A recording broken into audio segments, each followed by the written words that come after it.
Mathieu, Ouais, tu viens, on va cueillir les tomates. ok, j'arrive. Cueillir ses propres légumes, rien de plus naturel pour Aline et son fils Mathieu. Ah, il y en a plein. Ouais, c'est bien rouge. En 2005, il quitte la région parisienne et ses désagréments pour Banize, dans la Creuse, un hameau de 160 habitants. Quand j'étais enfant, mon père il avait un jardin à la campagne. C'est pour ça probablement que je suis là aussi maintenant, quoi. Parce que je me souviens à quel point j'aimais ça. Quand j'ai quitté la ville, j'avais jamais été vraiment à la campagne, donc moi ça me faisait comme un endroit où il n'y a que de l'herbe en fait. De l'herbe, des vaches, des rues vides, une population vieillissante. En Creuse, les clichés ont la vie dure. Le drame de la Creuse, c'est de voir des villages vides.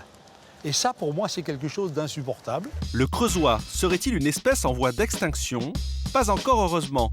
Chaque année, près de 2500 citadins n'hésitent pas à tout quitter pour des villages isolés. Qu'en pensent les rares creusois que nous avons croisés? On leur dit de venir, d'en faire venir d'autres, et puis le bouche à oreille pour qu'on soit le plus nombreux possible. On s'ennuie jamais dans la Creuse, jamais. Moi, je leur souhaite bon courage. S'ils sont jeunes, rester avec leurs parents en Creuse, il n'y a pas grand-chose à faire. Jeunes ou moins jeunes, rencontre avec ces citadins qui ont choisi la Creuse. Dans le salon de thé d'Étienne et Martine, c'est l'heure du rush. On est occupé, mais c'est pas le gros speed, c'est pas du stress. Martine est zen, sa vie a changé. Il y a encore quelques mois, son mari Étienne travaillait dans une zone industrielle de Haute-Savoie. Ça allait plus, quoi, parce que c'était le rythme de vie des entreprises. Pour mon mari, les 3-8, les 2-8, les week-ends, ça dépendait. Bon, il arrive un moment, au bout de 20 ans, c'est un peu dur. Ils cherchent alors un commerce à la campagne et optent pour ce salon de thé situé dans un village de 800 habitants. Un investissement certes risqué, mais salutaire. Si on était resté là-bas, dans le mode de vie qu'on avait, on prenait aussi un risque sur la santé. Alors je ne sais pas s'il vaut mieux prendre un risque de santé ou un risque financier. Bonne continuation. Merci à vous. Bonne réussite. Merci beaucoup. C'est comme ça, c'est qu'en fait ça peut être plein, puis d'un coup ça peut rester vide. Hein. Ailleurs aussi, hein. J'ai vu des commerces sur Saint-Tropez, ils ouvrent l'année d'après, ils y sont plus. Hein. Alors, et c'est pas la Creuse Saint-Tropez pourtant.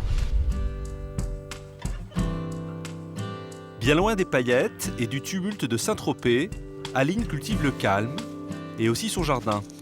Elle a retrouvé la joie des plaisirs simples. Vous avez vu comme elle est belle la sauge?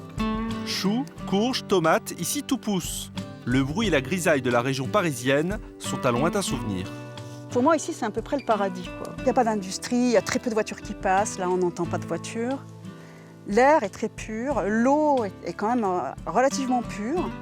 Une qualité de vie exceptionnelle à un prix plus abordable qu'en ville. Si on veut acheter ici, c'est bien moins cher.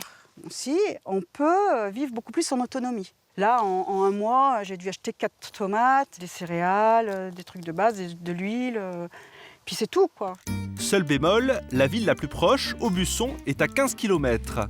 Avoir une voiture est indispensable dans la Creuse. Sans voiture, ça limite les possibilités d'emmener le fiston au sport. À Aubusson, on trouve un cinéma, de supermarchés, de quoi prendre de l'essence. Il y a une piscine, il y a un hôpital à Aubusson. Aline travaille chez elle. Elle tisse et revend des créations sur le net. Elle s'est mise à la tapisserie d'Aubusson, une spécialité locale, bien plus qu'un simple hobby. Souvent dans les villages, on reste quand même la personne qui arrive de la ville jusqu'à notre tombe. Par contre, si on vit vraiment comme les gens, si en plus on pratique leur art local, c'est vraiment une très bonne façon de s'intégrer, bon, puis aussi de rencontrer des gens. Donc c'est vrai qu'il y a un échange. La venue des citadins en Creuse serait la solution pour stopper la désertification. Jean Auclair, maire de Cressat, a commencé la bataille et remporté une première victoire. Nous allons aller dans ce qu'on appelle un peu pompeusement les Cressalies, parce que c'est un ensemble de maisons qui étaient complètement abandonnées, que nous avons achetées, réhabilitées depuis une dizaine d'années, et tout est occupé à 100%. Nous ne voulons surtout pas que ça devienne des résidences secondaires. Des maisons typiques pour un loyer compris entre 300 et 500 euros, Cressat serait-il le nouvel Eldorado? Pourquoi est-ce que les gens ils vont venir dans des endroits comme Cressat alors que dans le sud ils peuvent trouver du soleil? Écoutez, dans le sud, il y a du soleil, il y a la mer, mais il n'y a pas de verdure. Pour vendre la Creuse, Jean a toujours l'argument imparable. Le temps n'est pas toujours au rendez-vous là. Non, mais vous avez vraiment, c'est pas de chance aujourd'hui. On a vécu des semaines exceptionnelles avec 40 degrés. Décidément, il a réponse à tout. Il y a beaucoup de volets fermés là. Eh bien, il faut les fermer parce que vous n'avez pas de chance aujourd'hui. Le bar-restaurant que nous avons réhabilité aussi, qui est propriété de la commune, les restaurateurs sont en vacances. Heureusement pour lui, tout le monde n'est pas en vacances. Maintenant, nous allons rencontrer les derniers arrivants de la commune qui sont en retraite et qui ont été séduits par Cressa et qui habitent dans une maison superbement rénovée. Vous allez voir. Daniel, originaire de Bretagne, et Régis, du Languedoc-Roussillon, sont arrivés à Cressa en juillet dernier. Ah ouais.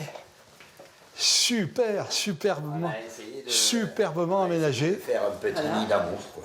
Voilà. Il nous a dit qu'il rénovait des maisons dans son village et que ça lui ferait plaisir qu'on vienne s'installer chez lui. Pour 106 mètres carrés, le couple paie seulement 500 € de loyer par mois, environ 4 fois moins cher que le tarif parisien. Regardez cette vue magnifique. Quand il y a le soleil, c'est encore mieux, bien évidemment. Un bonheur sans nuages, ou presque. Alors quand on ouvre les volets, la première impression, c'est le calme et les odeurs. L'odeur de l'herbe coupée, l'odeur tout simplement de la campagne et les gazouillis des oiseaux. Et quand il pleut comme ça, on regrette pas son choix? Non, absolument pas. Peut-être un Non, peu, non, quand parce même. que c'est que passager. C'est que C'est passager. de l'orage, demain il fera beau. Voilà. On sait qu'après la pluie, il y a toujours le soleil. Je vais chez Chloé là. Mathieu, le fils d'Aline, est habitué à composer avec les aléas de la météo. Il a rendez-vous avec son amie Chloé pour une baignade. En pleine campagne, voir ses amis, ça se mérite.